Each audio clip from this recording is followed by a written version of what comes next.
what's up? Welcome back to the channel. First of all, apologies for the lighting. It is getting dark outside earlier and I really wanted to film this today. Oh my god, my powder. So we are making do with my one LED light and my ring light. I promise it will not be like this in other videos, but today we're doing a book haul. My library recently had their annual book sale, so of course I had to go and pick up some very discounted books, and I have to say I got so much, so let's just get into it. Also, if you're looking to buy books at a very discounted price, library book sales are great for this. I don't know what it's like in other towns, but I know just in New Jersey, libraries do this about once a year. And like, at least for me, they do it for 3 days, and on the last day of the sale, like the last hour, they were charging $5 for an entire bag of books. So look into that in your town if you're interested in getting great discounted books, and they are still in great condition and it supports your local library. But now let's get into the haul. All right, up first we are starting with 3 DVDs. One, I have the Disney Princess Forever Friends DVD. I thought I had all of the like Disney Princess ones, where it was like Disney Princess Stories volumes 1 through 3, the sing-alongs, the parties. I thought I had all of them, but I didn't have this one, and of course I wanted to add it to my collection. I am starting to build up my physical media collection because things are just disappearing off online, like permanently deleted from public domain. So that scares me a little bit, because if something I love is deleted, then we're gonna have problems. So I'm starting to increase my DVD collection. It used to be that I only collected movies that I really loved.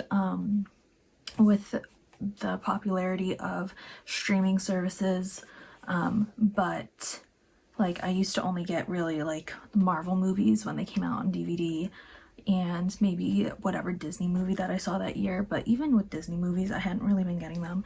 So now I'm starting to collect them again, and only ones that, again, really love. Like, I want to get all of the classic Barbie movies, but we're going off on a tangent. The other 2 movies I got is Oceans. I should show this one first. Oceans 11, which I love the Oceans movies, love a good heist movie. I just think like the technology and advancement and how they do the heists and stuff, love that, my favorite part. And then they also had Oceans 12, so of course I had to get those. My new comfort movies, honestly, they're just so good, and they're shown so often on cable TV, on like the AMC's or the movie channels and stuff, so love those. So got 3 DVDs, and then the rest are books. I think we can sum this haul up into maybe 3 sections. The first being historical/historical fiction. I found a lot of historical fiction books I was interested in, YA, and then I guess like miscellaneous. I wasn't sure how to categorize them that way. However, I'm gonna start with the, I guess, smallest section, which would be YA. Up first, we have Briar Rose by Jane Yolen. This is a Sleeping Beauty retelling, as you kind of can infer by the title, Briar Rose, where our main character finds out she is Briar Rose, according to the blurb on the back. But I love reading fairy tale retellings, especially set in the modern age, ever since taking a fairy tale class in college as one of my gen ed courses. I think it's really fascinating how authors bring these very classic tales into the modern era. Up next, I have 2 John Green books, the first one being Looking for Alaska, and the second one being An Abundance of Catherines. I'm gonna be honest, guys, I don't know a lot about either of these books, but I do like John Green's writing. Turtles All the Way Down is one of my favorite books of all time. It was told so well. I know Looking for Alaska kind of takes the, oh my gosh, what is it called? the manic pixie dream girl trope and kind of turns it on its head, which I really like.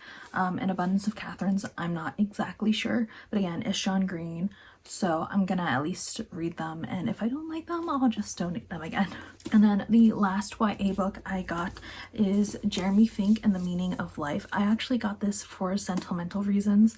When I was younger, my mom, she read this book, loved it, forced me to read it, and I don't think I fully appreciated the story when I read it because I was forced to read this.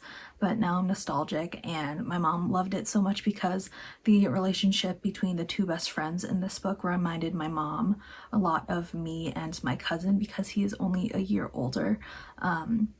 And I remember her laughing out loud a lot during this book. All right, next up we have the, I guess, miscellaneous category. The first one being Before Tomorrowland by Jeff Jensen, Jonathan Case, Brad Bird, and there's another name hidden by this sticker right here.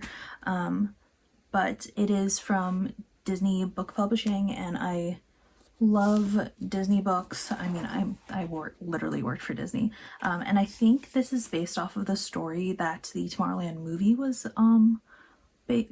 told through, I think. And Brad Bird, I know he is the writer and director of both Incredibles movies, and love those movies, so definitely interested in seeing where this goes. This is probably as much sci-fi as I will read. Sci-fi is not really my thing, but again, it's Disney, it's Tomorrowland, so of course I want to know the lore. Next up we have The Joy Luck Club by Amy Tan. This I've heard so much about. It's about the Asian American experience, and I have been wanting to reconnect with my roots a bit more, and I know this is a great place to start. It's also been an answer on Jeopardy so many times, and my family, we love watching Jeopardy, so I'm really interested in seeing what this book is all about and what makes it so critically acclaimed. And then finally, we have My Life in Paris by Julia Child with Alex Prudhomme.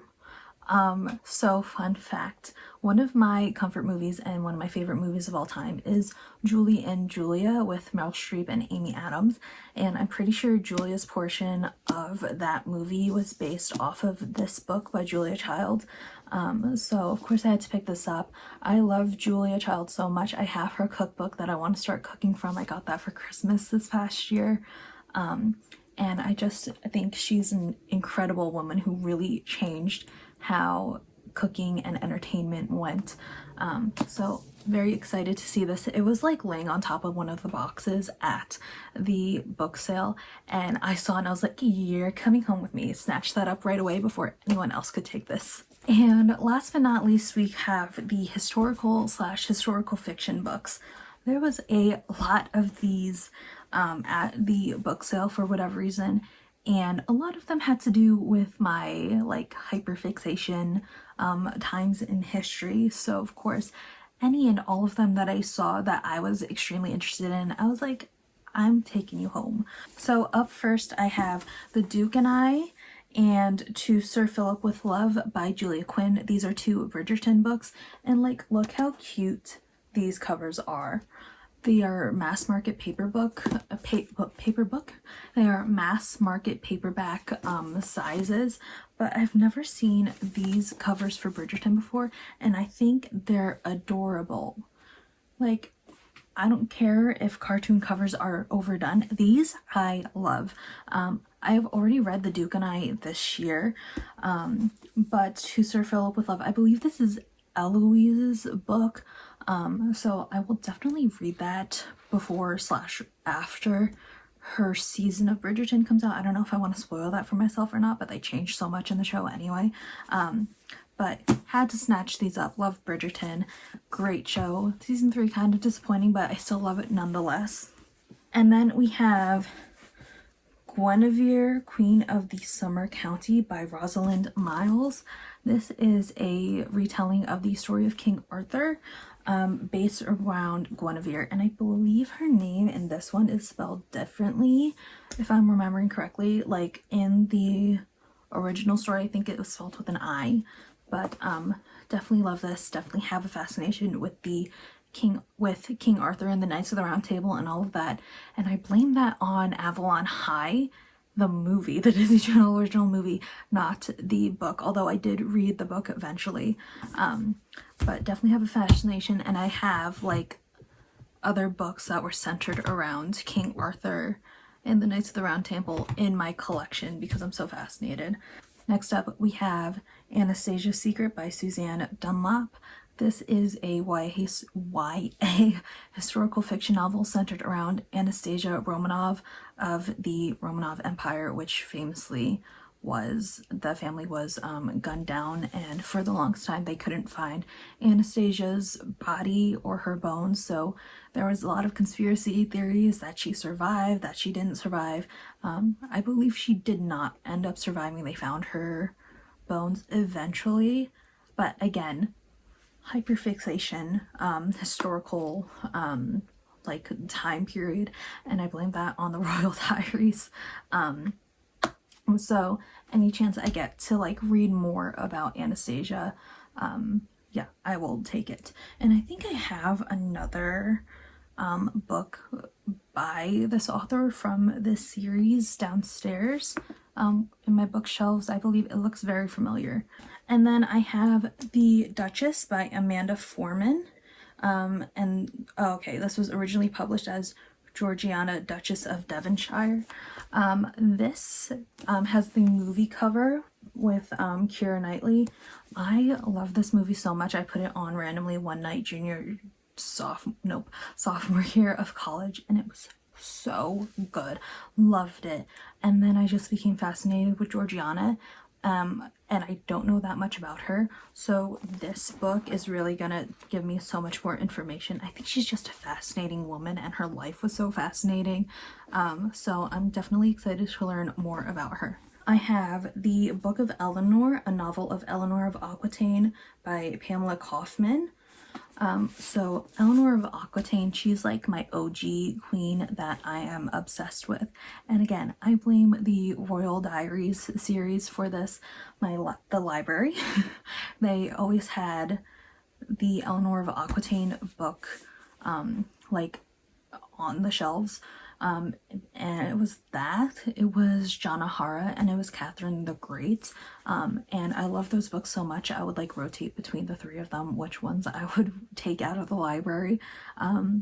So always been fascinated by her, and it's really hard to find information about her. I feel like there's only so many videos I've found on YouTube that give information about her, and a lot of that information is not new facts that I know. So I'm hoping this has some new facts for me, because I just think her life is so interesting. She lived to such an old age for a woman of her time, and she was mother of Richard the Lionheart, and she like had a prominent place in like politics of her time, which is amazing for a woman. So just love her so much. If you don't know who Eleanor of Aquitaine is, you might be going down a rabbit hole after this. All right, and then the last three books I have all have to do with Henry VIII and his 6 wives, which I think he is such a fascinating person. Not a good person, but the fact that he had 6 wives, and like I'm obsessed with the musical 6. So the first one is Lady in the Tower by Jean Platty? I don't know. Jean Platty. God, I am so sorry to this author that I am butchering their last name. This is about Anne Boleyn, and I think it just has to do with Anne's time in the Tower of London before she's beheaded. I don't really know that much more because I saw Henry VIII and I was like, okay, I do have to say I think Anne Boleyn is my quote-unquote favorite wife of Henry VIII, just because I think she's a fascinating religious figure. She's a fascinating figure in history, and the fact that he left the church for her and started the Church of England, and I feel like she kind of started the ball rolling for Henry to get so many other wives. Like if he hadn't divorced Catherine of Aragon for Anne Boleyn, would he have had so many other wives? I'm not sure. So super fascinated by Anne. Right, up next we have The King's Curse by Philippa Gregory. She wrote The White Queen, I believe. Yes, she wrote The White Queen, and this is a story about Henry VIII's rise to power from the point of view of Margaret Plantagenet, who is not a name I know much about in terms of Henry VIII. Again, when I watch things about Henry VIII and stuff, it's usually about his 6 wives, and she is, I want to say she's like mother or something, I don't remember, but that would be interesting to see a woman's take on his rise to power, and not just how he used women at aka his queens, but also how women saw him. And then finally we have The 6 Wives of Henry VIII. Wow, so creative with that title, by Alison Weir. And I know Alison Weir has a historical fiction series about all 6 wives of Henry VIII, 1 book for each wife. Definitely interested to see her takes, especially because she has that entire series, some of which I have in my basement, so this is definitely going next to it. But again, it's centered around his 6 wives. Divorce Pat had died, Divorce Pat had survived, and I can't get enough of them. That is all for this haul today. I'm sorry I don't have more specific summaries of these books, but I think with a library book sale, a lot of the time I'm like, you look interesting, you're coming home with me. Whereas when I go to a bookstore, I usually know more about what I want going into the store than into the library, again, because I don't know what kind of stock the library is going to have. But that is all the books I got from my library book sale. Check out your local libraries if you are interested in buying some used books from them. If you like this kind of video, please hit the subscribe button down below. Other than that, I will see you in my next video. Bye!